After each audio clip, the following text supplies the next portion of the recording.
ଓଡ଼ିଶାରେ ଏବେ ମାଳ ମାଳ ବାଂଲାଦେଶୀ ଅନୁପ୍ରବେଶକାରୀ। ତେବେ ଓଡ଼ିଶାରେ ଆଗକୁ ବାଂଲାଦେଶ ଭଳି ସ୍ଥିତି ନ ହେବ ବା କାହିଁକି? କାରଣ ଏହି ବାଂଲାଦେଶୀମାନେ ଓଡ଼ିଶାରେ ବହୁତ ଖଳ ଭୂମିକାରେ ନାମ ତୁଲାଉଛନ୍ତି। ତେବେ ଆପଣ ଜାଣନ୍ତୁ ଓଡ଼ିଶା ଉପକୂଳରେ କେତେ ବାଂଲାଦେଶୀ ଅଛନ୍ତି? ତାହାର ସର୍ଭେ ରିପୋର୍ଟ ଓଡ଼ିଶା ହାତରେ ନାହିଁ। କାରଣ 2003 ଓଡ଼ିଶା ଉପକୂଳବର୍ତ୍ତୀ ଜିଲ୍ଲାରେ ସର୍ଭେ କରାଯାଇଥିଲା ଯେ ଗୁଇନ୍ଦା ବିଭାଗ ସର୍ଭେ କରିଥିଲା ଯେ ସର୍ଭେରେ ମୋଟ 7611 ଜଣ ବାଂଲାଦେଶୀ ଚିହ୍ନଟ ହୋଇଥିଲେ। କିନ୍ତୁ ଏହି ସଂଖ୍ୟା ବହୁତ କମ୍। କାରଣ ପ୍ରତିଦିନ ଶହ ଶହ ସଂଖ୍ୟାରେ ବାଂଲାଦେଶୀମାନେ ଓଡ଼ିଶା ଉପକୂଳ ଦେଇ ଓଡ଼ିଶା ଭିତରକୁ ପ୍ରବେଶ କରୁଛନ୍ତି। ଏହାର ସଂଖ୍ୟା ପ୍ରାୟ 7 ଲକ୍ଷ ଟପିବ ବୋଲି ଗୁଇନ୍ଦା ବିଭାଗ ସୂଚନା ଦେଇଛି। ତେବେ ଅନୁପ୍ରବେଶକାରୀମାନେ ଉପକୂଳ ଜିଲ୍ଲାରେ ବ୍ରାଉନ୍ ସୁଗାର କାରବାର, ଅପରାଧିକ କାର୍ଯ୍ୟକଳାପ ଏବଂ ଆତଙ୍କବାଦୀ ଗୋଷ୍ଠୀ ପାଇଁ ସ୍ଲିପର ସେଲ୍ ଭାବେ କାର୍ଯ୍ୟ କରୁଥିବା ବରିଷ୍ଠ ପୋଲିସ ଅଧିକାରୀମାନେ ସନ୍ଦେହ କରୁଛନ୍ତି।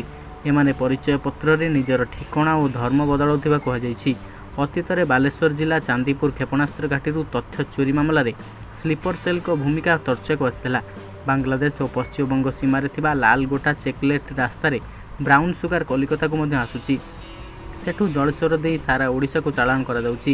ଏମାନେ ମାଛ ପେଟରେ ଓ ପରିବାରରେ ପୁରାଇ ଆଣୁଥିବା ଅବକାରୀ ବିଭାଗ ତରଫରୁ ସୂଚନା ମିଳିଛି। ବାଂଲାଦେଶରୁ ଓଡ଼ିଶା ଉପକୂଳ ଆସିଥିବା ବହୁତ ସହଜ।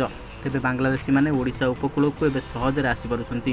ସେମାନେ ଓଡ଼ିଶାକୁ ଆସି ବହୁ ଆତଙ୍କବାଦ କାର୍ଯ୍ୟକଳାପ ଏବଂ ଖରାପ କାର୍ଯ୍ୟରେ ଲିପ୍ତ ରହୁଛନ୍ତି। ତେବେ ରାଜନଗରକୁ ମଧ୍ୟ ବାଂଲାଦେଶୀମାନେ ମାଡ଼ିଗଲେଣି। ବାଂଲାଦେଶୀମାନେ ଓଡ଼ିଶା ଉପକୂଳରେ ରହୁଥିବା ବେଳେ ଅନେକ ଅପରାଧୀ ଗୋଷ୍ଠୀ ମଧ୍ୟ ଚାଲିଆସି ଆଶ୍ରୟ ନେଉଛନ୍ତି। ଏମାନଙ୍କୁ ମୁଖ୍ୟତଃ ପାକିସ୍ତାନ ଆତଙ୍କବାଦୀ ବ୍ୟବହାର କରୁଛନ୍ତି। ଦକ୍ଷିଣ ଭାରତକୁ ବାଦ୍ ଦେଲେ ଅନ୍ୟ ସବୁ ଅଞ୍ଚଳକୁ ଏମାନେ ମାଡ଼ିଗଲେଣି। ଓଡ଼ିଶା ଉପକୂଳରେ ଥିବା ପୃଥକ ଭାବେ ବାଂଲାଦେଶୀଙ୍କୁ ଯାଞ୍ଚ କଲେ ଏହାର ସତ୍ୟାସତ୍ୟ ସାମ୍ନାକୁ ଆସିପାରିବ। ଏମାନଙ୍କୁ ବଳପୂର୍ବକ ବାଂଲାଦେଶକୁ ଫେରାଇବା ଦିଗରେ ପଦକ୍ଷେପ ନେବା ଉଚିତ ନେବି ବୋଲି ଶ୍ରୀ ମିଶ୍ର ମଧ୍ୟ କହିଛନ୍ତି। ଏମାନଙ୍କୁ ବାଂଲାଦେଶକୁ ଫେରାଇ ନଗଲେ ଭାରତ ଭଳି ସ୍ଥିତି ମଧ୍ୟ ବାଂଲାଦେଶ ପରି ହୋଇପାରେ।